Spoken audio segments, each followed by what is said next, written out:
বিশ্ব রাজনীতিতে একটি বাস্তবতা দিনে দিনে আরও স্পষ্ট হচ্ছে, সব দেশ আর কোনো একক শক্তির ছায়াতলে দাঁড়িয়ে সিদ্ধান্ত নেয় না। এই বাস্তবতাই স্পষ্ট ভাষায় তুলে ধরেছেন ভূ রাজনৈতিক বিশ্লেষক পরাগ খান্না। তার বক্তব্য এক কথায় পরিষ্কার, যুক্তরাষ্ট্রের চাপ দিয়ে ভারতের অবস্থান বদলানো সম্ভব নয়। ভারতের পররাষ্ট্রনীতি আদর্শ নির্ভর নয়, বরং স্বার্থ নির্ভর, হিসেবি এবং বহুমুখী।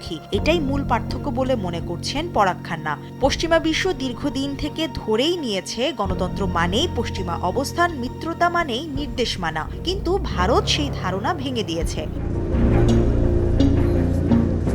গোলসেন্স গ্রুপ আমার স্বপ্ন পূরণ করেছে। 5 তারকা হোটেলের অংশীদার আমি। রাশিয়া ইউক্রেন যুদ্ধের পর যুক্তরাষ্ট্র চেয়েছিল ভারত যেন নিষেধাজ্ঞায় যোগ দেয়, রাশিয়ার তেল গ্যাস থেকে মুখ ফিরিয়ে নেয়, কিন্তু ভারত তা করেনি। কারণ ভারতের বাস্তবতা ভিন্ন। ভারতের বিশাল জনসংখ্যা, জ্বালানি নিরাপত্তা, মুদ্রা ভারসাম্য এবং অর্থনৈতিক প্রবৃদ্ধি, এই 4টি বিষয়ের উপর দাঁড়িয়ে সিদ্ধান্ত নেয়।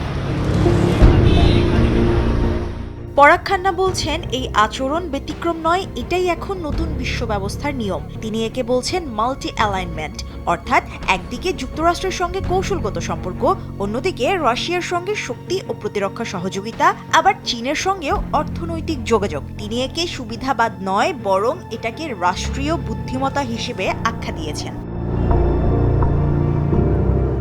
পশ্চিমা বিশ্ব এখন যে ভুলটা করছে তা হলো নিজেদের নৈতিক অবস্থানকে সব দেশের জন্য বাধ্যতামূলক ধরে নেওয়া। কিন্তু ভারত পরিষ্কারভাবে জানিয়ে দিচ্ছে, কারো নির্দেশে নয়, নিজেদের প্রয়োজন অনুযায়ী সিদ্ধান্ত নেবে দিল্লি। এই বার্তাটা শুধু ওয়াশিংটনের জন্য নয়, পুরো বিশ্বের জন্য। বিশ্ব এখন আর একমুখী নয়, এক মেরুর নয়। পরাগ খান্নার বক্তব্য আসলে একটি সতর্কবার্তা। যুক্তরাষ্ট্র যদি সত্যিই ভারতের সঙ্গে দীর্ঘমেয়াদী সম্পর্ক চায়, তাহলে চাপ নয়, সমঝোতা এবং বাস্তবতা মেনে নেয়াই হবে একমাত্র পথ। কারণ নতুন বিশ্বে চাপ দিয়ে নয়, সম্মান দিয়েই অংশীদার বানাতে হয়। মুশরিফা নুজাত, দেশ টিভি।